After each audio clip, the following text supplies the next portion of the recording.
And I think we'll leave that there, but let's move on to the next question, again from another Corbett Report member in the comments section of the last edition of this series, this time Craig.J, who writes, question for Corbett. I am really confused by the climate debate. I understand the university types are only looking after their careers, and so dissent is virtually non-existent, but it's hard to believe so few have the balls to tell the truth.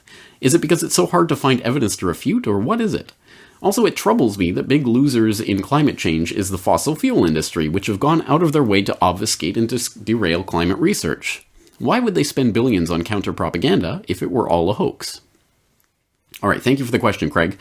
I think the vast majority of scientists generally, or scientific people who give their imprimatur, their stamp of approval to the climate change alarmism hype hysteria, do so in basically ignorance of the details of that hysteria, the details of what it is they're giving their stamp to. And I say this advisedly, because it is the story that you read time and time and time again from all sorts of scientists who eventually do start questioning that climatic dogma.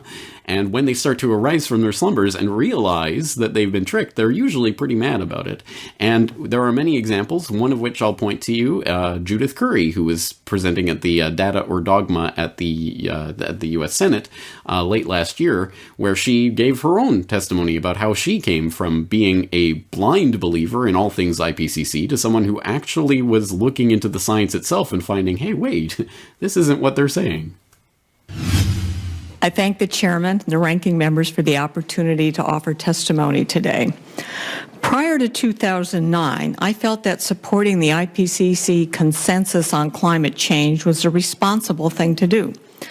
I bought into the argument, don't trust what one scientist says, trust what an international team of 1,000 scientists has said after years of careful deliberation.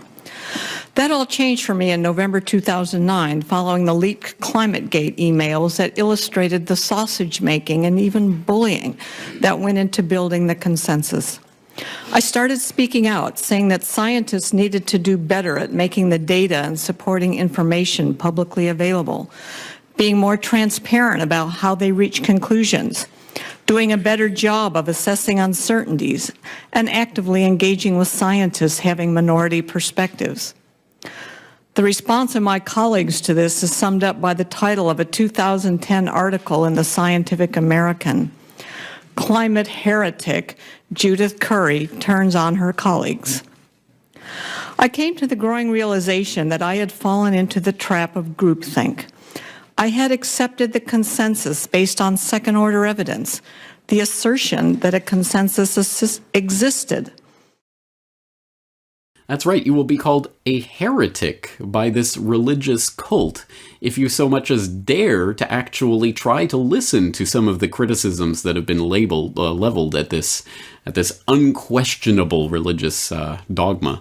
It's absolutely insane to think that a scientific community is acting this way, and where there's smoke, there's fire, as people like Judith Curry and many other scientists have found when they've actually investigated this. So that explains, I think, a lot of the people on the very periphery of this issue, people who have credentials and are scientists in some field, who just understand, well, you know, obviously this is a scientific endeavor and, oh, it's the best peer-reviewed science, so it must be good, without looking into it themselves. But clearly there are people on the inside of this who are doing this work and who are engaged with this data and still believe. I think, again, I think for the most part, I don't think there are very, very many people who are involved in conscious manipulative deception here. I think that a lot of people really do believe it, and they will do those kinds of Asch conformity experiment pretzel twists to make themselves believe what they need to believe.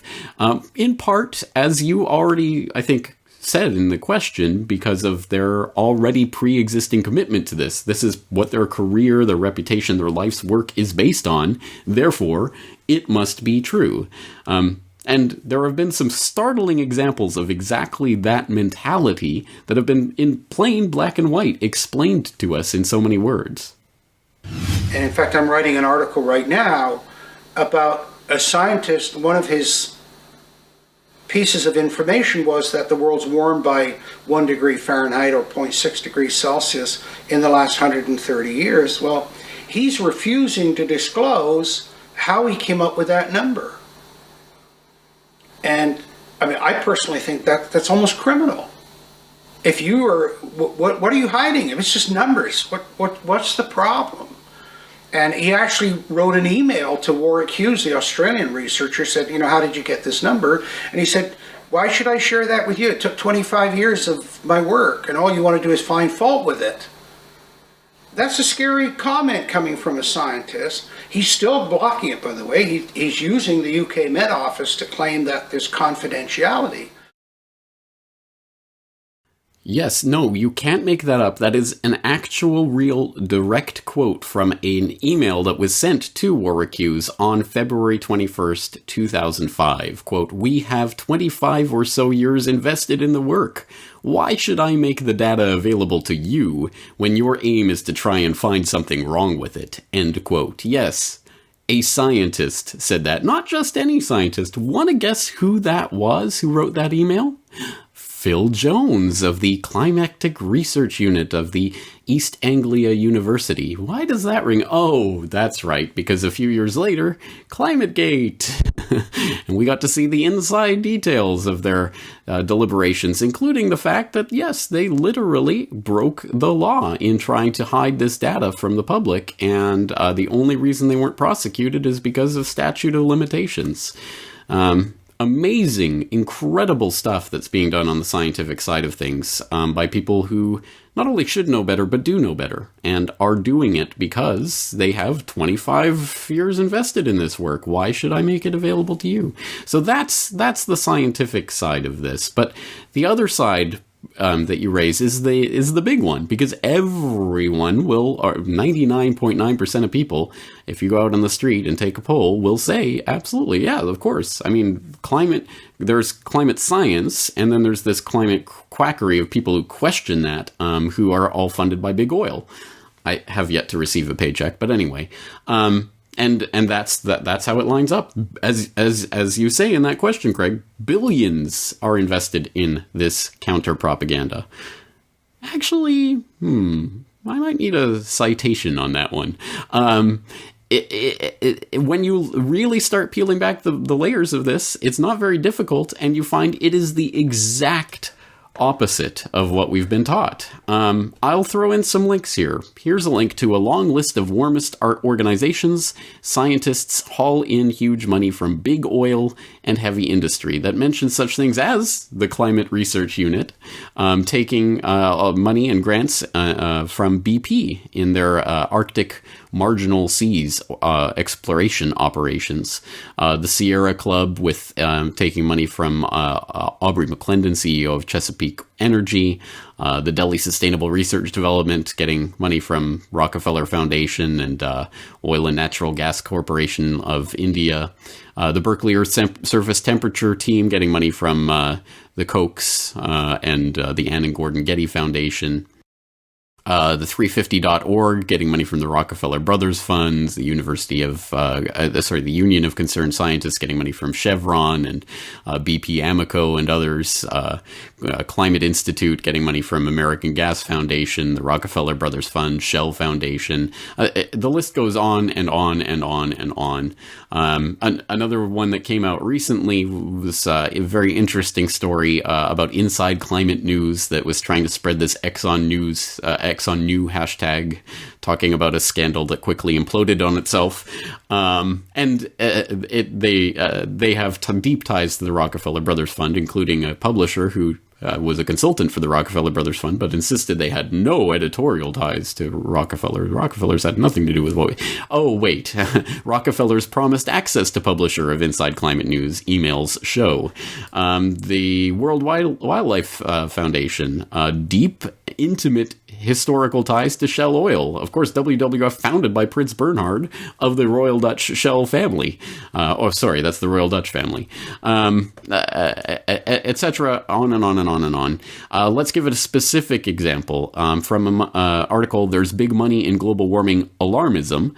Quote, yes, oil giants aren't foolish. They want to benefit and also don't want to suffer from the mania that surrounds all things climate change. Their activities are often mercenary. Oil companies will and do fund research that casts a bad light on coal, its main competitor, in hopes of lessening competition, but also in expectation of securing peace with activist groups.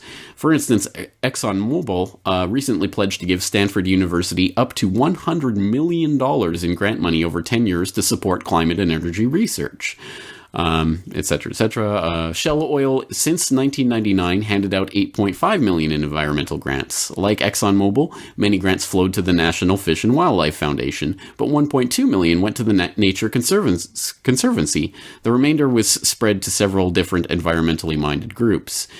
According to the Washington Times, British Petroleum regularly gave to several environmental groups such as Nature Conservancy, the World Wildlife Fund, the World Resources Institute, various branches of the Audubon Society, the Wildlife Habitat Council.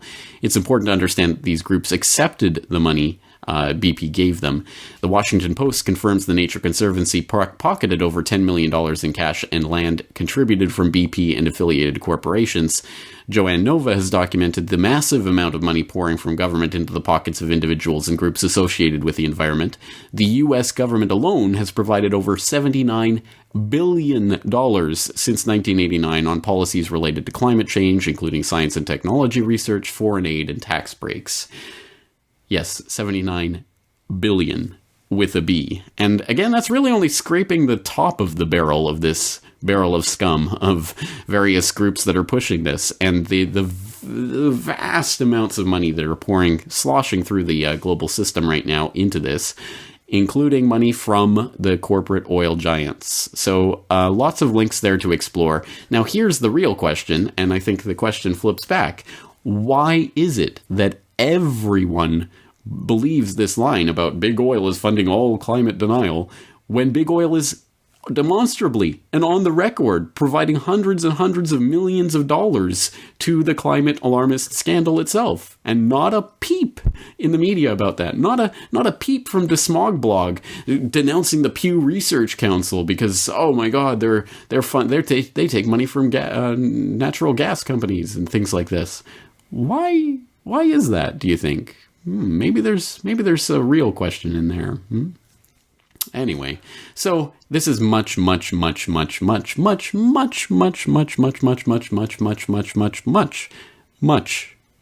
deeper and different than is ever presented in the establishment fake news. And again, I think there's a reason for that. Obviously, much more on this to come. Stay tuned.